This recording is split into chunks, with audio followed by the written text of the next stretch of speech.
আসসালামু আলাইকুম। আজ আমি আপনাদের সাথে খুবই মজাদার একটি আচারের রেসিপি শেয়ার করব। তা হলো টক ঝাল মিষ্টি গুড় আমের আচার, যা খেতে খুবই সুস্বাদু। বড় ছোট যেই বাই হোক, এই আচারটি সবাই খুবই পছন্দ করবে। আশা করি আপনারাও আমার এই রেসিপিটি শুরু থেকে শেষ পর্যন্ত ফলো করে ঠিক একইভাবে এই আচারটি তৈরি করবেন।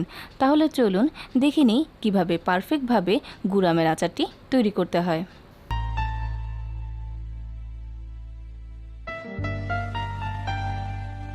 টক ঝাল মিষ্টি আমের আচার তৈরি করার জন্য আমি এখানে কাঁচা আম নিয়ে নিয়েছি 1 কেজি পরিমাণ। আমগুলোকে আমি খোসাসহ ভালোভাবে ধুয়ে নিয়েছি। এখন আমি আমগুলোকে কেটে নেব। প্রথমে আমি আমের এই কালো অংশটুকু ফেলে নেব, তারপর মাঝ বরাবর দুভাগ করে নেব।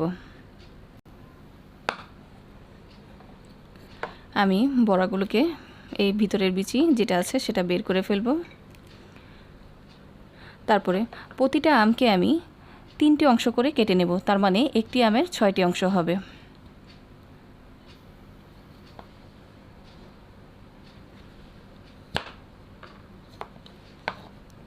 আমি এখানে আমগুলোকে খোসাসহ কেটে নেব, কারণ খোসাসহ আচারটা খুবই সুস্বাদু ও মজাদার হয়। এভাবে আমি সবগুলো আম কেটে নেব। আমার সবগুলো আম কেটে নেওয়া শেষ।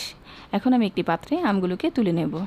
আমগুলোকে মেখে নেওয়ার জন্য আমি দিয়ে দিব 1 চা চামচ পরিমাণ খাবার লবণ, 1 চা চামচ পরিমাণ হলুদ গুঁড়ো।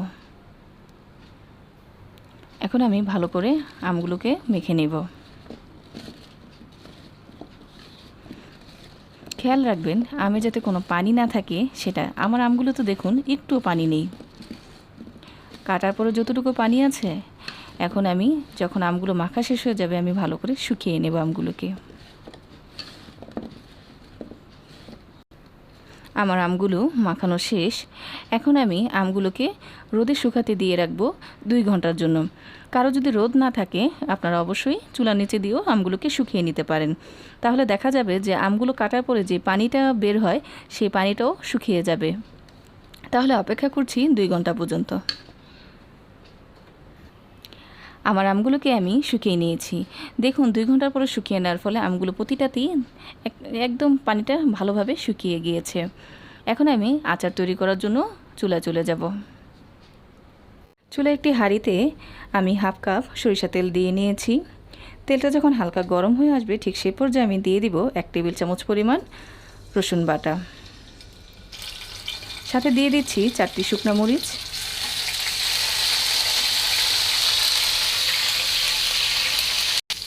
এখন দিয়ে দিচ্ছি 1 চা চামচ পরিমাণ হলুদ গুঁড়ো, 1 চা চামচ পরিমাণ মরিচ গুঁড়ো দিয়ে ভালোভাবে মশলাটাকে আমি কষিয়ে নেব। দিয়ে দিচ্ছি 1 চা চামচ পরিমাণ লবণ। ঠিক এই পর্যায়ে আমি দিয়ে দিব সেই মাখানো আমগুলো।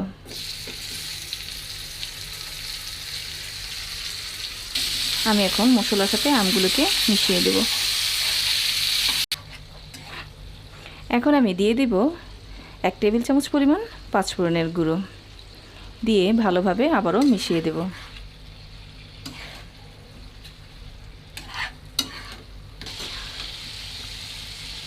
মশলাগুলো আমার মিশানো শেষ। আমি এভাবে 2 মিনিটের মতো আমগুলোকে এখানে ভেজে নেব মশলার সাথে। এখন আমি দিয়ে দিব, আমি এখানে গুড় দিয়ে দিচ্ছি। এখানে আপনারা খেজুরের গুঁড়ো ব্যবহার করতে পারেন, আমি এখানে আখের গুঁড়ো দিয়েছি।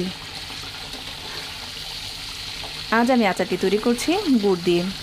এখন দিয়ে দিব আমি 1/2 কাপ পরিমাণ পানি, যাতে মশলাটা পুড়ে না যায় এবং গুড়টাও ভালোভাবে গলে যায়। দেখুন গুড়গুলো সম্পূর্ণ গলে গিয়েছে।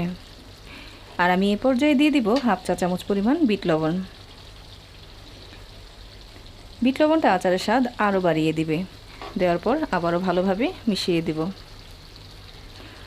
চুলার আঁচটি মিডিয়ামে রেখে আচারটি তৈরি করতে হবে। আর খেয়াল রাখতে হবে যাতে তলানিতে আচারটি লেগে না যায়। এভাবে আমি আচারটিকে 10 মিনিট পর্যন্ত রান্না করতে থাকবো, যাতে আমগুলো ভালোভাবে সিদ্ধ হয়ে যায় এবং আচারেও সুন্দর একটা কালার চলে আসে। তাহলে অপেক্ষা করছি আমরা 10 মিনিট পর্যন্ত। দেখুন 10 মিনিট পরে কি সুন্দর একটা কালার চলে এসেছে আমে। আর আমি এই পর্যায়ে দিয়ে দিব 2 টেবিল চামচ পরিমাণ সাদা সিরকা। সিরকা দেওয়ার ফলে আমের আচারটা খুবই ভালোভাবে সংরক্ষণ করতে পারবেন দীর্ঘদিন পর্যন্ত, কোনো প্রকার ফাঙ্গাস পড়বে না। এখন আমি ভালোভাবে মিশিয়ে দেব। আর সাথে দিয়ে দেব 1 চা চামচ পরিমাণ পাঁচফোড়নের গুঁড়ো দিয়ে মিশিয়ে দিব ভালো করে। প্রতিটা আচারে যাতে মিশে সেদিকে খেয়াল রাখতে হবে। আর চুলার আঁচটি অবশ্যই লোতে রেখে নিতে হবে। এখন আমি অপেক্ষা করব সুন্দরভাবে আচারটা আরও সুন্দর একটা কালার চলে আসা পর্যন্ত। এভাবে আমি 5 মিনিট পর্যন্ত অপেক্ষা করলে দেখা যাবে আমার আচারে কালার চলে আসবে। তাহলে অপেক্ষা করছি 5 মিনিট পর্যন্ত। দেখুন 5 মিনিট পরে আমের আরও সুন্দর একটা কালার চলে এসেছে এবং সুন্দর একটা ফ্লেভার বের হচ্ছে। আশা করি আপনারাও পাচ্ছেন। আমারই মতো এই সুন্দর ফ্লেভার পেতে হলে অবশ্যই আপনাদেরকে আচারটি তৈরি করতে হবে এবং আমাকে অবশ্যই কমেন্টের মাধ্যমে জানাবেন আপনাদের আচার কেমন হয়েছে। ঠিক এই পর্যায়ে আমি আচারটাকে নামিয়ে নেব এবং নামিয়ে নেওয়ার আগে আমি আপনাদেরকে সুন্দর একটা টিপস দিয়ে দিচ্ছি।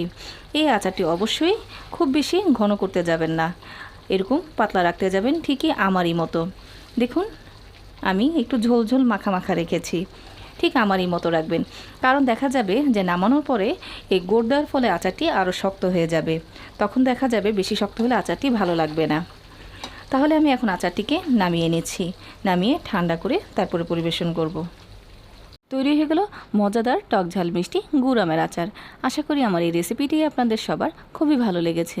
যদি ভালো লেগে থাকে আমাকে অবশ্যই কমেন্টের মাধ্যমে জানাবেন এবং আমার চ্যানেলটি সাবস্ক্রাইব করে আমার পাশে থাকবেন। আজকে তাহলে এই পর্যন্তই। আল্লাহ হাফেজ।